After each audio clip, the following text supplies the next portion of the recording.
Nah, selanjutnya apa sih hukumnya kalau kita dalam berwudu itu minta dituangkan air oleh orang lain? Ini ada tafsirnya Bapak Ibu. Kalau hanya untuk ihdarul ma, mendatangkan air, minta tolong fulan, tolonglah ambilkan air di sana mau wudu. Habis itu kita nuang sendiri pakai gayung, kita wudu, kita siram, hukumnya mubah. Ihdarul ma, minta tolong untuk menghadirkan air ke sini, hukumnya mubah. Tapi kalau dia minta tolong untuk sobbul ma, tuangkan dulu air, minta tuangkan air, dia nggak ada uzur ini, hukumnya bukan makruh, khilaful aula, nggak afdol, tapi belum sampai ke derajat makruh. Adapun kalau orang tadi minta tolong untuk apa? Untuk dibasuhkan anggota wudhunya, basuhkan dulu. Dia nggak ada uzur, nggak sakit dan nggak semisalnya, tapi minta basuhkan sama orang, minta tolong, itu baru hukumnya makruh. Jadi beda kalau hanya orang menuangkan air, kita yang basuh, hukumnya khilaful aula, hanya tidak afdol tapi nggak sampai ke derajat makruh. Adapun kalau orang lain juga yang basuh tangan kita dari wajah, tangan, kepala, itu baru hukumnya makruh. Tapi terkadang juga bisa sunnah, dapat pahala kita. Kapan sunnahnya? In qasada ta'liman nahwil mu'in nudibat. Kalau tujuan kita tadi menyuruh orang membasuhkan tangan kita dengan tujuan, dengan niat mengajari orang tersebut tentang berwudu, ayo siramkan sini, ayo basuhkan ini dari sini. Niatnya ngajarkan dia, anak kita, murid kita barangkali, tetangga ini, kita ajari wudu. Niatnya mengajari, nudibat, dapat pahala dia. Jelas Pak ya? Bahkan terkadang itu bisa wajib. Kapan itu wajib? Waqad tajibu ala ajizin, atas orang yang lemah, sakit, nggak bisa gerak, lumpuh, wajib dia untuk dibasuhkan wudunya, diambilkan airnya oleh orang lain, walau bi ujratin, meskipun harus dengan upah. Ini nggak ada anaknya yang bisa dimintain tolong, nggak ada anaknya, nggak ada orang yang bisa bantu. Ada orang nih, tapi dia nggak mau bantu kecuali harus dibayar. Jelas Pak? Ada orang mau wudukan kita, tapi kalau dibayar, wajib kita membayarnya untuk membasuhkan anggota wudhu kita. Jadi ini tafsir mengenai masalah membasuhnya dengan isti'anah, meminta bantuan kepada orang lain.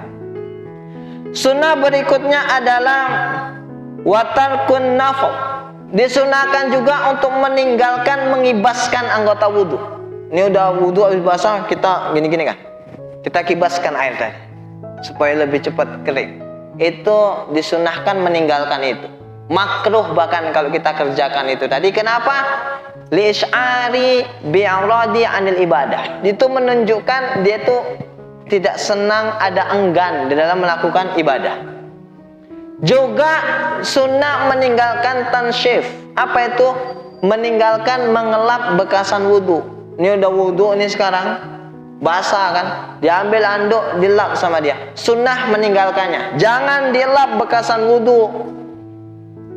Apa hukumnya? Nah, tinggal pembahasan hukumnya. Kan sunnahnya jangan dilap. Lah kalau kita mau ngelap, apa hukumnya?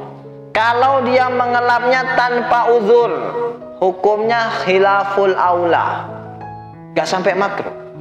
Nggak ada uzur, biasa aja lagi habis wudhu, habis apa, diambilnya rida, diambilnya anduk, dilap sama dia. Nggak ada uzur, hukumnya khilaful aula. Tapi kalau ada uzur, apa ini? Ini orang modelnya gampang sakit. Tapi hanya kemungkinan bisa sakit, ihtimal sunnah untuk dilap.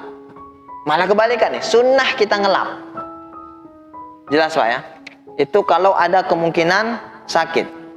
Bahkan kalau seandainya sudah yakin bakal sakit, dokter udah bilang, ini nggak bisa sampai kena dingin. Ini dinginnya parah. Itu kita kalau ditarim di sana Bapak Ibu, kalau sudah di puncak musim dingin, seperti sekarang ini kita kemarin baru ada tawasul dengan teman-teman yang ada di sana, mereka sedang berada di puncak musim dingin di sana. Itu kalau udah musim dingin, kita wudhu itu, ya Allah, eman lah kalau sampai batal ini. Kalau bisa jangan batal-batal. Sakit kita kalau wudhu. Airnya itu ya sakit, dinginnya parah, dan lain sebagainya. Kalau kita sudah yakin, dokter bilang, oh ini harus cepat dilap. Kalau nggak sakit, kata dokter, wajib kita mengelap ketika itu. Kalau kita sudah sampai ke kadar yakin, kita bakal sakit kalau nggak segera mengelap bekasan wudhu. Tapi kalau hanya kemungkinan ini bisa sakit, ini ada uzur di sana, sunnah untuk dilap. Adapun kalau tanpa uzur, hukum mengelap adalah makruh. Jelas Pak ya? Nah yang wajib tadi kita bilang kalau yakin bakal sakit kan? Atau yakin nih bakal mati. Kata dokter nanti jangan dingin-dingin. Kalau nggak nyawa ente terancam. Dokter yang ngomong. Maka wajib kita elap. Dan begitu juga kalau ghalaba ala dhann. Kita kuat sangkaan kita. Ini kalau nggak kita lap kering bekasan wudhu tadi, nanti kita bakal kesenggol najis yang bisa menajisi tubuh kita, maka ketika itu hukumnya juga wajib. Kalau dilap, nanti dia kesenggol najis, sama-sama kering, hukumnya nggak bernajis. Tapi dia yakin, kalau nggak dilap, dia bakal kesenggol najis yang membuat dia jadi bernajis nanti anggota tubuh dan badannya, wajib untuk dilap ketika itu. Jadi nggak sembarangan, bukan berarti ngelap itu hukumnya, oh ini hukumnya khilaful aula, enggak, ada tafsirnya. Terkadang dia khilaful aula, terkadang dia hukumnya sunnah, dan terkadang hukumnya wajib. Itu hukum mengelap ataupun tansyif daripada bekasan air wudhu. Sunnah berikutnya adalah watahrikul khatam ataupun khatim. Apa itu? Menggerakkan cincin, hukumnya sunnah. Kita punya cincin ini dipakai, yang punya cincin sunnah pakai cincin itu. Sunnah pakai cincin.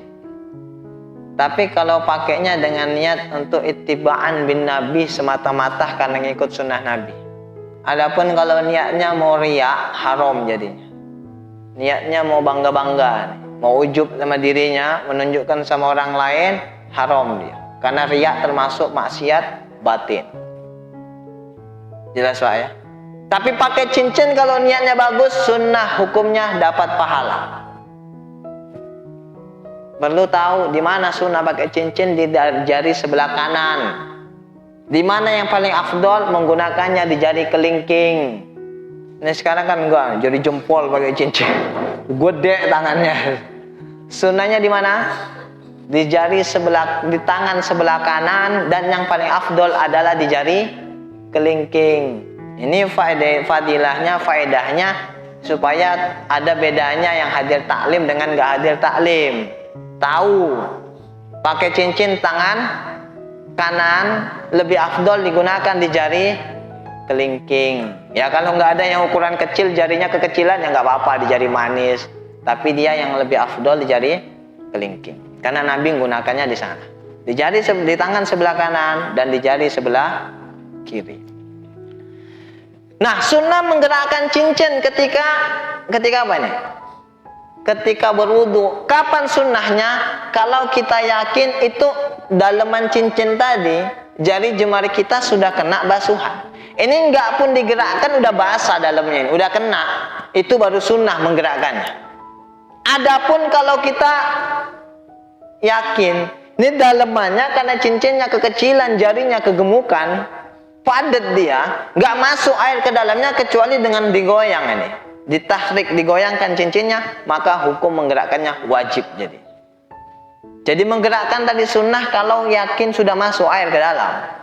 Adapun kalau yakin air nggak masuk kecuali harus dengan digoyang, maka menggerakkan cincin itu tadi hukumnya adalah wajib. Karena kita wajib meratahkan seluruh anggota wudhu kita dengan air.